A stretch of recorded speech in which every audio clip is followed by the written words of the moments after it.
네, 여러분 안녕하세요. 나도균입니다. 오늘은 이제 포도막염이 계속 재발됐다 이러시는 분의 사연을 가지고 말씀드리도록 하겠습니다.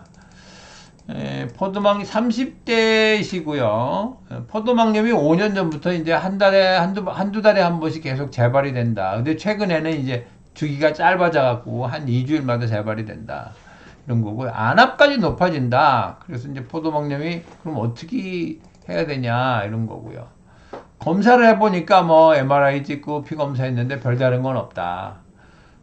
그런데 그러면 어떻게 하면 좋으냐? 홍삼을 먹으면 좋으냐? 이런 질문을 하셨어요. 정리를 해보면 포도막염이 이제 이분이 갖고 있는 문제는 포도막염이 있고 그다음에 안압이 올라가니까 이건 녹내장이에요. 녹내장 자체가 실명하는 병이죠. 포도막염에서 녹내장이 이제 같이 병합되는 일은 아주 흔히 있어요.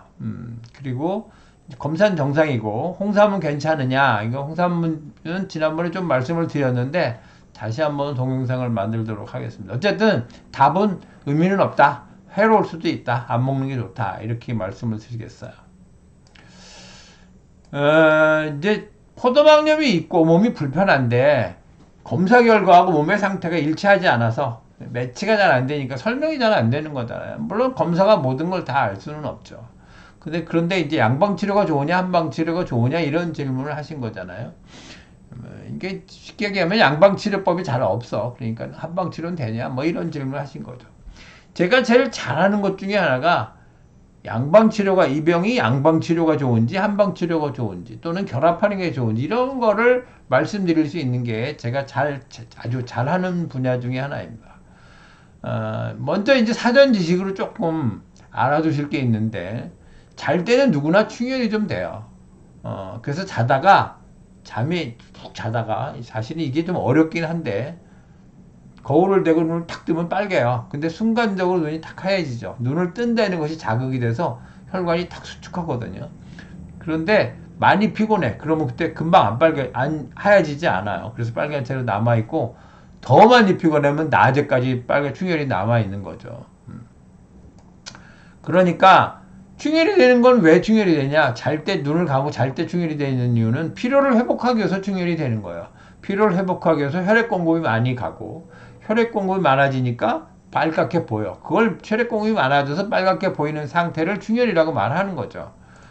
그러니까 잘 때는 피로를 회복하는데 피로를 회복하기 위해서 혈액순환이 증가하고 혈액순환이 증가한 상태를 이제 충혈이라고 말한다. 이런 거죠. 이거는 아주 상식적으로 알아두시는 게 좋아요. 그러니까 이 사람이 뭐 창피해서 빨개졌건, 뭐 부끄러워서 빨개졌건, 긁어서 빨개졌건, 막아서 따뜻해서 빨개졌건, 맞아서 빨개졌건, 빨개진 거는 그 부분에 혈액이 늘어난 거다. 그래서 그걸 충혈이라고 말한다. 이런 거죠. 그런데 누구나 매일같이 눈을 써요. 쓰고 회복을 하잖아요. 근데 만일에 피로를 회복하지 못하면 조직이 파괴되고 병이 생기는 거죠. 많이 쓰면 많이 회복해야 돼요. 이거는 예를 들면 그 병이라는 것은 회복력하고 발병력이 시설 타는 거예요. 그래서 회복력이 많아지면 건강해지는 거고 발병력이 커지면 병이 생기는 거죠. 그러니까 이 회복력을 증가시키고 발병력을 적게 만드는 게 치료인데 이게 다 각각 한계가 좀 있는 거죠. 이런 표에서 다시 한번 보면 이제 건강한 상태에서 어느 정도 썼잖아요. 근데 회복을 했는데 다 회복을 못했어. 그리고 또 썼어. 그러니까 또 떨어졌죠? 근데 또 다 회복을 좀 덜 했어. 또 쓰고, 또 회복 덜 하고. 이렇게 되니까 점점 건강 상태가 수준이 떨어질 거 아니에요? 나빠질 거 아니에요? 그러니까 한계 이하로 건강 상태가 떨어지면 병이 생긴다. 이런 거예요. 어쨌든 그래서 그러면 이 포도막염 같은 경우에 양방치료가 좋으냐 한방치료가 좋으냐 이거예요. 기본으로 그럼 양방에서는 어떻게 보고 한방에서는 어떤 치료법이 있냐 이걸 보면 이제 어느 걸 선택할지가 나올 거 아니에요. 근데 양방에서는 치료가 첫째는 원인 불명이야. 또 두 번째는 자가면역 질환이야. 세 번째는 바이러스 된 감염이야. 이렇게 세 가지로 나눠지거든 되게. 그럼 치료를 어떻게 할 거냐? 원인 불명이니까 그거는 뭐 치료법이 없고 스테로이드하고 MTX 쓰는 거죠. MTX는 이제 그 항암제로 쓰기도 하고 면역 억제제인데 그런 거죠.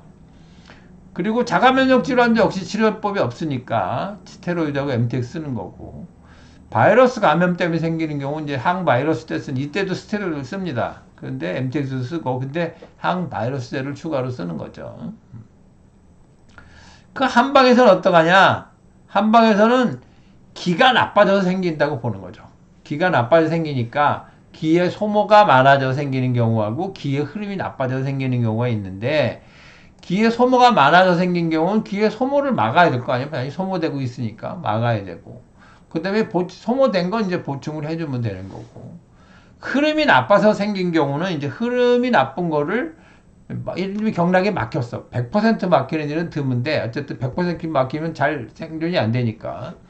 근데 흐름이 나빠진 경우, 그런 경우는 흐름을 좋게 만들어야 되고, 그 다음에 이제 소모된 건 어차피 보충을 해야 되고, 이렇게 하면 치료가 될 수 있다. 이렇게 말하는 거죠. 어느 게 더 좋으냐? 당연히 이쪽에서는 뚜렷한 대안이 없고, 양방에서는 뚜렷한 대안이 없고, 한방에서는 대안이 있잖아요. 그러니까 당연히 한방 치료하는 게 좋다.